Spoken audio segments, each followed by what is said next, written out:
Hello everyone, welcome back to our channel Learning Platform. Here in this video we will discuss about past tenses. इससे पहले वाली video अगर आपने नहीं देखी है तो लिंक डिस्क्रिप्शन में है और आप ज़रूर देखना. उसमें मैंने प्रेजेंट टेंस के बारे में बहुत ही शॉर्ट में बताया हुआ है और बहुत ही अच्छी वीडियो होगी वो शायद आप लोगों के लिए, तो उसे देखना ना भूलें, तभी आपको ये टेंस भी समझ आएंगे. So let's start. सबसे पहले हम पास्ट टेंस के बारे में डिस्कस करेंगे. पास्ट टेंस में भी कितने टाइप्स होते हैं, इसके भी 4 टाइप्स में इसको डिवाइडेड किया हुआ है, जैसे कि past indefinite, past continuous, past perfect and past perfect continuous. ठीक है, तो हम वन बाय वन सबको डिस्कस करते हुए चलेंगे with rules. So let's start. सबसे पहले पास्ट टेंस के बारे में जान लेते हैं. पास्ट इंडेफिनिट यानी कि पास्ट सिंपल टेंस कौन से होते हैं. ये वो टेंसेज होते हैं जो किस में कंप्लीट हो चुके होते हैं, हमारे पास्ट में कंप्लीट हो चुके होते हैं. पास्ट मतलब जो कि बीत चुका है, उसमें कंप्लीट हो गए होते हैं. और इनको जानने के लिए कुछ वर्ड्स होते हैं, कुछ एडवर्ब ऐसी होती हैं जो इनको बता देते हैं कि ये पास्ट टेंस में है, जैसे yesterday, day before yesterday, last time, day, night, evening, last time में अगो, लॉन्ग अगो, एट्सेट्रा. ठीक है, इसका एक एग्जांपल मैं आपको देती हूँ, जैसे he drove my car yesterday, last night she sang a song. ठीक है, ये इस तरीके से हमारे पास्ट इंडेफिनिट टेंस होते हैं. अब इसके कुछ रूल्स को जान लेते हैं कि किस तरीके से इनको किया जाता है.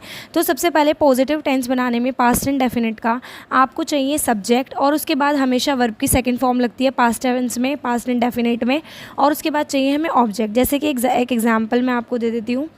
The students went to the lab to do experiments. ठीक है, इसका अगर नेगेटिव बनाना है आपको तो डिड का यूज़ होगा हमेशा.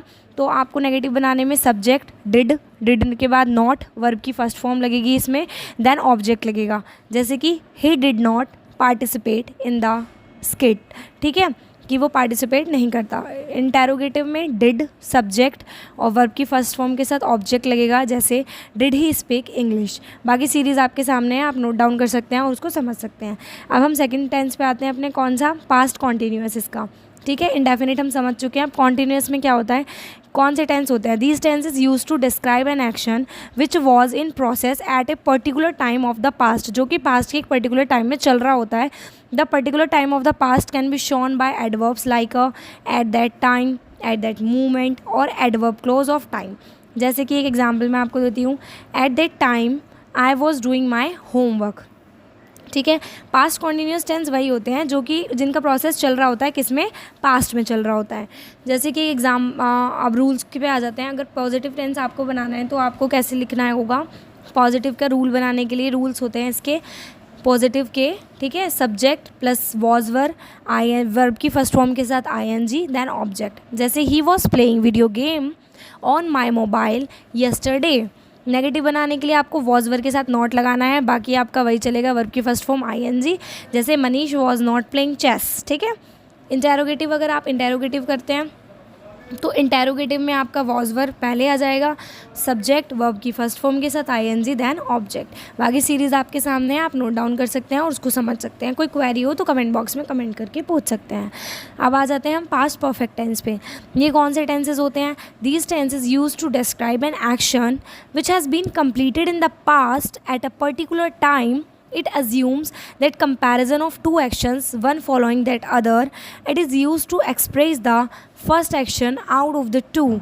Completion of work can be shown by adverbs like already, so far, yet, as yet, just, etc. जैसे अगर इसके रूल्स की बात करते हैं तो पॉजिटिव सेंटेंस बनाने में आपको क्या रूल लगेगा. सब्जेक्ट के साथ आपका हैड आ जाएगा, हैड के साथ आपकी वर्ब की थर्ड फॉर्म, देन ऑब्जेक्ट आ जाएगा. जैसे कि example, he had entered the class before the teacher arrived. यहाँ पे जो दो एक्शंस होते हैं उनमें कंपैरिजन होता है, और जो ये टेंस होता है ये कंप्लीटेड हो चुका होता है पास्ट में एक पर्टिकुलर टाइम पे. ठीक है, नेगेटिव बनाने के लिए सब्जेक्ट के साथ हैड नॉट आ जाएगा, वर्ब की थर्ड फॉर्म, देन ऑब्जेक्ट.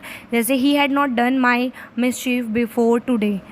और यदि आपको इंटेरोगेटिव सेंटेंस बनाना है तो उसमें आपका हैड पहले आ जाएगा, देन सब्जेक्ट वर्ब की थर्ड फॉर्म के साथ ऑब्जेक्ट आ जाएगा. Had you completed the work before the teacher came. ठीक है, होपफुली आपको ये समझ आया होगा. बाकी सीरीज़ आपके सामने है, आप देख सकते हैं, नोट डाउन कर सकते हैं. अब आ जाते हैं पास्ट परफेक्ट कॉन्टीन्यूअस टेंस पे. पास्ट परफेक्ट कॉन्टीन्यूअस ये कौन से टेंस होते हैं. It is use to express the action which started at a particular time in the past. जो कि एक पर्टिकुलर टाइम में पास्ट के स्टार्ट हो चुके होते हैं और अभी तक वो प्रोसेस में होते हैं अनदर पर्टिकुलर टाइम में पास्ट के. that second particular time should be mentioned in the sentence, or the second time can be mentioned by adverbs of time denoting past like yesterday, last time, etc. और an adverb close of time. जैसे कि यहाँ पे भी आपको four and scenes का use करना होगा पास्ट परफेक्ट कॉन्टिन्यूअस में। अगर आपको फोर सीन्स के बारे में नहीं पता तो इससे पहले वाली वीडियो ज़रूर देखना, वहाँ पे मैंने फोर एंड सीन्स के बारे में बहुत डिटेल से बताया कि फोर और सीन्स में क्या डिफरेंस होता है और ये कहाँ पे यूज़ होते हैं। हमेशा ये पास्ट परफेक्ट कॉन्टिन्यूअस हो, प्रेजेंट परफेक्ट कॉन्टिन्यूअस हो या फ्यूचर परफेक्ट कॉन्टिन्यूअस हो, सब में टेंसेज आपके यूज़ होते हैं सीन्स और फोर का यूज़। ठीक है, तो अब इसका एक रूल जान लेते हैं किस तरीके से इसके रूल्स होते हैं। अगर आपको इसका पॉजिटिव बनाना है तो आपको सब्जेक्ट के साथ हैड बीन लगाना होगा। ठीक है, फिर वर्ब की फर्स्ट फॉर्म के साथ आईएनजी, देन ऑब्जेक्ट आ जाएगा। फोर और सीन्स के साथ आप टाइम का यूज़ करोगे, यानी कि जो भी टाइम आपको मेंशन होगा उस अकॉर्डिंग सेंटेंस में, और फोर और सीन्स आपके सुटेबिलिटी के अकॉर्डिंग, मतलब कि सेंटेंस की कि वहाँ पे फोर लगना चाहिए या सीन्स लगना चाहिए। ठीक है, जैसे कि एक एग्जाम्पल मैं आपको बता देती हूँ। He had been playing cricket for 2 hours when he was called home। Negative बनाने के लिए सब्जेक्ट के साथ हेड नोट आ जाएगा और फिर बीन, हेड नोट बीन मतलब वर्ब की फर्स्ट फॉर्म के साथ आईएनजी ऑब्जेक्ट और फोर के साथ वही सीन्स एंड टाइम आ जाएगा। Ram had not been studying since morning when I reached his home. ठीक है, और ऐसे इंटेरोगेटिव बनाने के लिए आपको क्या करना होगा, हेड पहले आ जाएगा, फिर सब्जेक्ट, देन बीन आएगा। हेड सब्जेक्ट फिर बीन, हेड बीन आप एक साथ नहीं लगाओगे, पहले सब्जेक्ट लिखोगे उसके बाद बीन लगाओगे। वर्ब की फर्स्ट फॉर्म के साथ आईएनजी ऑब्जेक्ट, फोर के साथ सीन्स एंड फोर सीन्स के साथ टाइम का यूज़ करोगे। जैसे had he been watching movie since 4 PM। बाकी सीरीज़ आपके सामने है, उसको नोट डाउन कर लेना, कोई क्वेरी हो समझ लेना। एक्चुअली देखो ये वीडियो उनके लिए है जिन्हें एक तरीके से 5 मिनट का रिवीजन करना होता है ना, उनके लिए।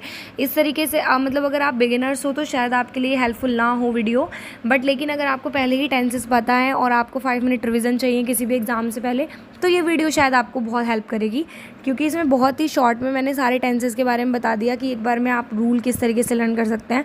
और सेकंड थिंग, अगर आपको सेंटेंसेस को रूल्स के बारे में जानना है तो जो सीरीज़ मैंने आपको दी हुई है इसमें वीडियो में, आप उसको नोट डाउन करके रूल्स के बारे में जान सकते हैं, तो भी आपके लिए बहुत बेनिफिशियल है, क्योंकि सेंटेंस इतने डिफिकल्ट नहीं होते अगर आपको सब्जेक्ट के बारे में और वर्ब्स के बारे में पता होता है तो। ठीक है, होपफुली वीडियो आपको अच्छा लगा होगा और